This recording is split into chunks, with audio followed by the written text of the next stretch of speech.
Hi, I Hi. am here with my good friend Lorna Davis, former chairwoman of Danone, as well as an ambassador to B Lab globally, and an amazing all-around woman and coach and mentor. So thanks for joining me, Lorna. You're welcome. Good to be here. So it's a really exciting, as we were just discussing, there is so much happening in the world right now, which is partially why I launched this Future of XYZ. But more importantly, what we want to talk about today, which is really tied to everything you've done in CPG over your history, but also obviously now with B Lab, but more importantly, as a coach and mentor and as a leader in this world, is talking about humanity. So talking about the future of humanity.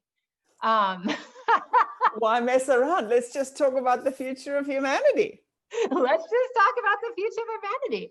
So I think from a level setting perspective, let's just talk back to how we got to this discussion and why we think this is relevant right now.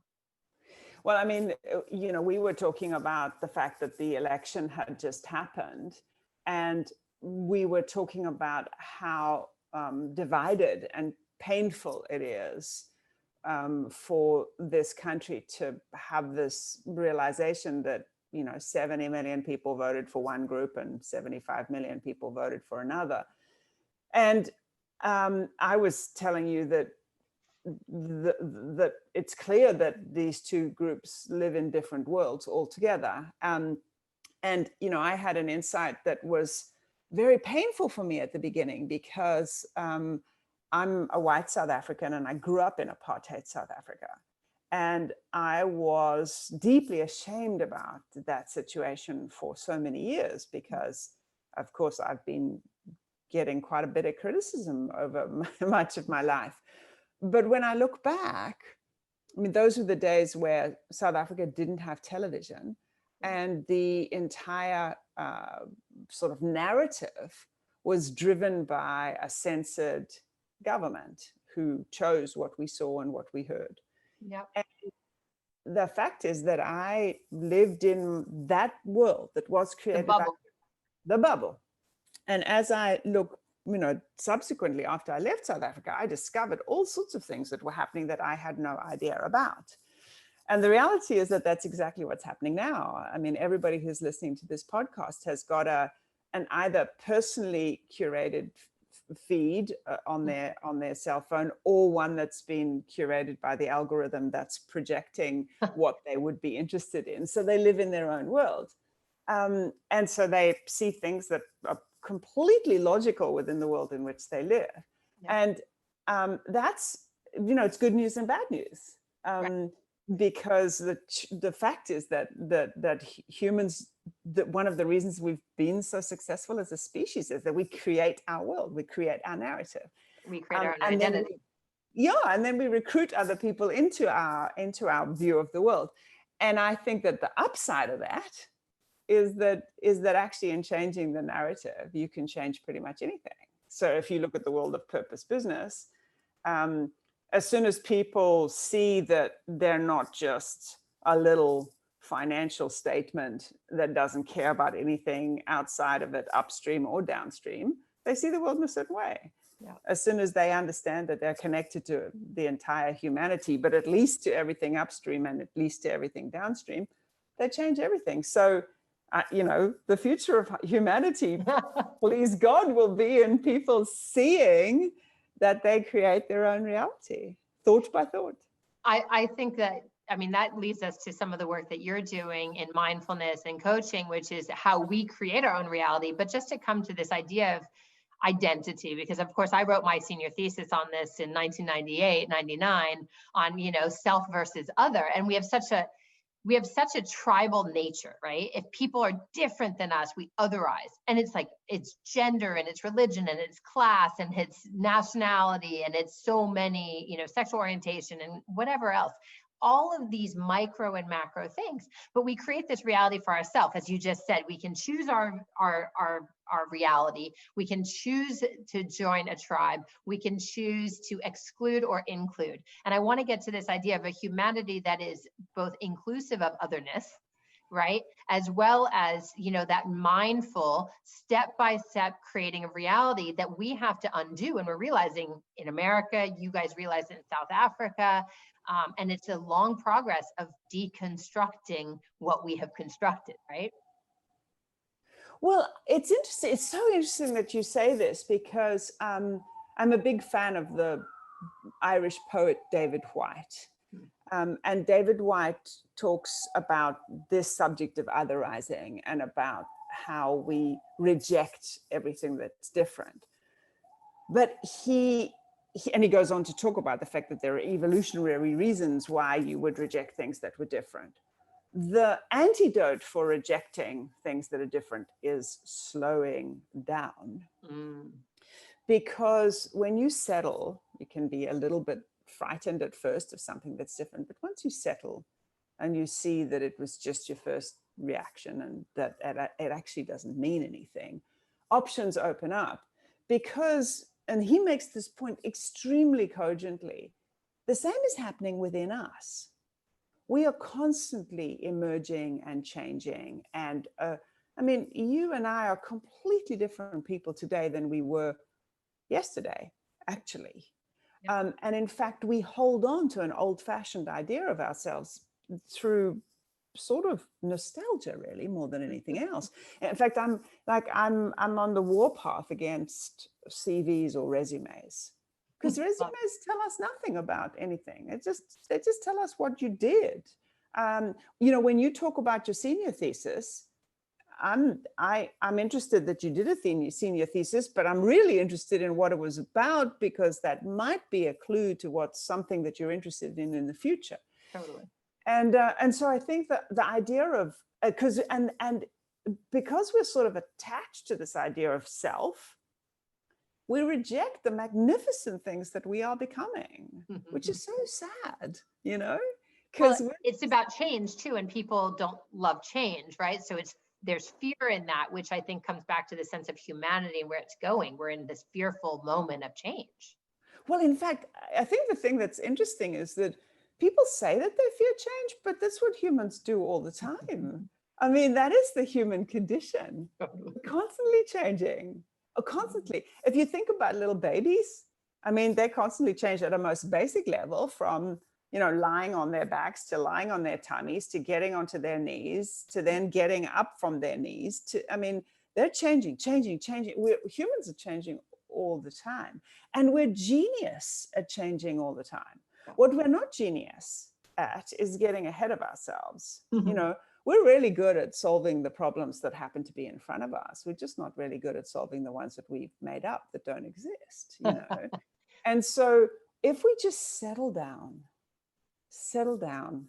acknowledge that we are designed for adaptation, resilience, adjustment, adaptation, for learning. I mean, we're extraordinary creatures. And take it one step at a time. It's all good. I mean, the thing that I love about the time that we're in right now is, any of us who thought that we could predict the future can't pretend that anymore. We never could predict the future, but now any pretense has gone. And so the question is, not only what are you going to do now, but who are you now?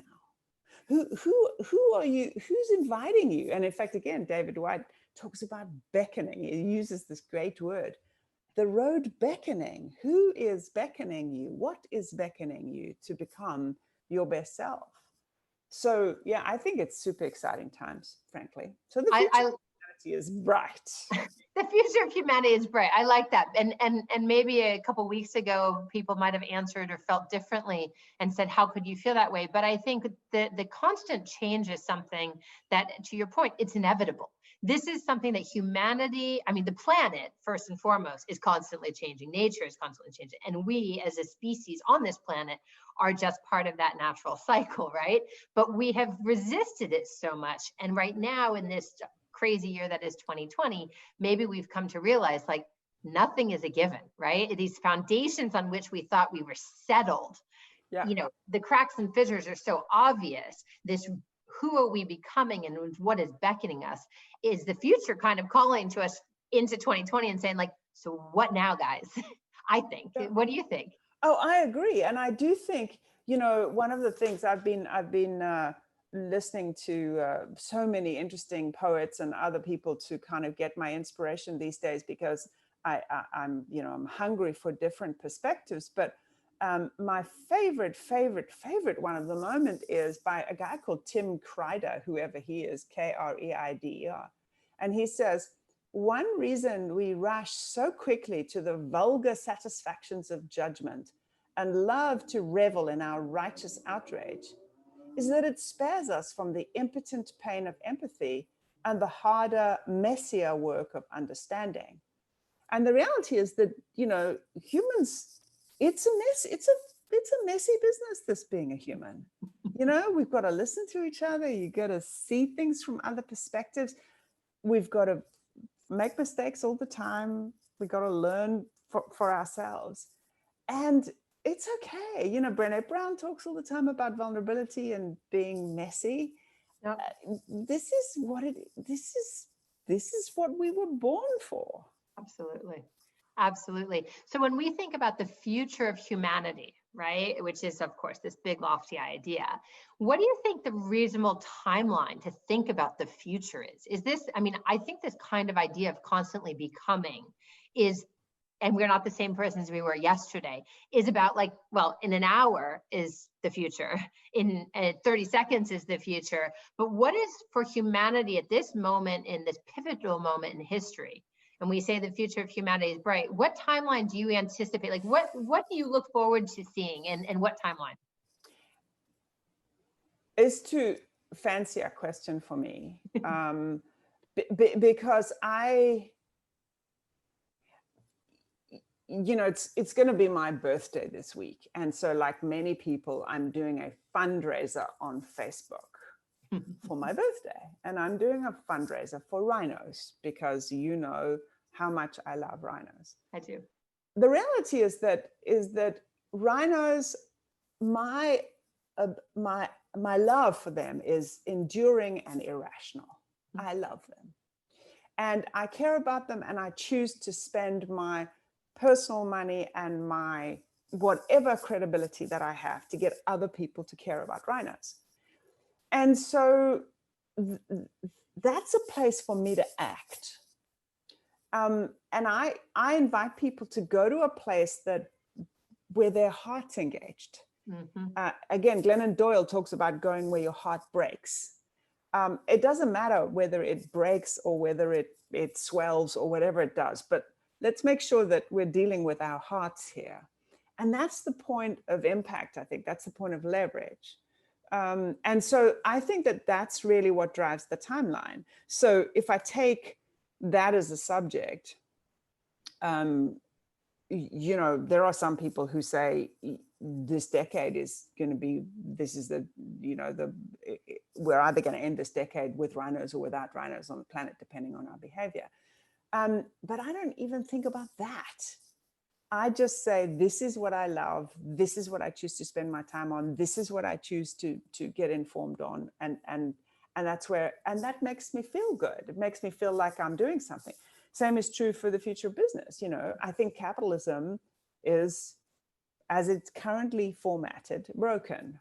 I do think that it's the best overall system we got if we can broaden the notion of who our stakeholders are.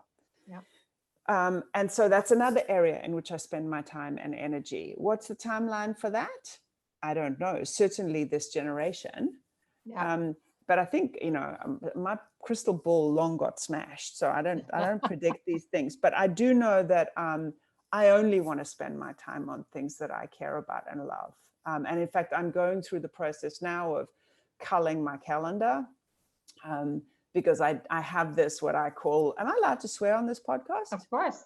I have the oh yay, oh shit filter of my calendar, where I check out things that make me happy and things that make my heart sink. And if too many things have crept into my calendar that make my heart sink, I know it's time for a cull. And so I either need to fix those things that I've got, or I need to get rid of them. So that I enter 2021, because I landed up saying yes to a whole bunch of stuff this year just because I didn't have to fly there. Right. And so I sort of said, okay, I'll do this and I'll do that. And as a result, I spend way too many hours sitting on my butt in this chair having these kinds of conversations. And so I want to change that. And so I think if you kind of look at it even more basically, the only resource we have is our time. Yes. And so choosing to spend it well, and then allowing that subject to drive the sort of time horizon, if you like, is probably the only thing that I can think of, really. Well, I actually love that, because it keeps talking about this, kind of slowing down, I think you called it like settling down. And that's really where progress happens, and, the antidote to everything that is otherizing. But we're also thinking about the future. Like, this is my little favorite thing, settle down like a snow globe. And there's a meditation that does that, where it's like, you basically let your body settle down like a snow globe. And it is very interesting, because if time is the only resource we have, and you're saying like the future of humanity is in each little step of where your heart sings and what beckons you. This is so fabulous, because the humanity comes from each of us individually and collectively going where our heart sings, and not saying, I'm going to have an impact and I'm going to do this in this time horizon. But right now, as I settle down, this is how I'm culling my calendar and my time resource to be passionate and to have that impact on the future of humanity in the moment, really. And that will lead to a future of humanity. Indeed, indeed. And I think, I'm sure, I know it was one of the presidents, I don't remember which one, of the United States, who said, you need to be irrational in your beliefs about the future of the country. And you need to, nothing would happen if we were all being rational. So you need to go somewhere where you feel straight out irrational. The audacity of hope, I think, is. Oh, was it? Well, I don't know if that's what you're referring to, but that's one of my personal favorites, is the audacity of hope. Indeed, yeah. Well, one of my personal favorites for president as well, that one. But there we go. We agree on that as well. We agree on that. So if I'm just going to sum us up quickly, I think you've shared some really fabulous nuggets, but if the average person listening to this, and of course we have no idea who's listening to this, if anyone's listening to it, but I think anyone listening to this that says like, so what can I do to impact the future of humanity? That summation in short, how would you sum it up? Settle down. Just settle your thinking and trust your own instincts and judgments. The thing that occurs to you will be the right next step. You got everything you need. I love that. I'm going to take that on, as you have often given me that gift as well. So I'm going to take that on, and thank you so much. We'll share all your information with people so they can follow you, because you share wisdom pretty regularly. So thank you so much for joining me today on Future of XYZ. Thank you, Lisa.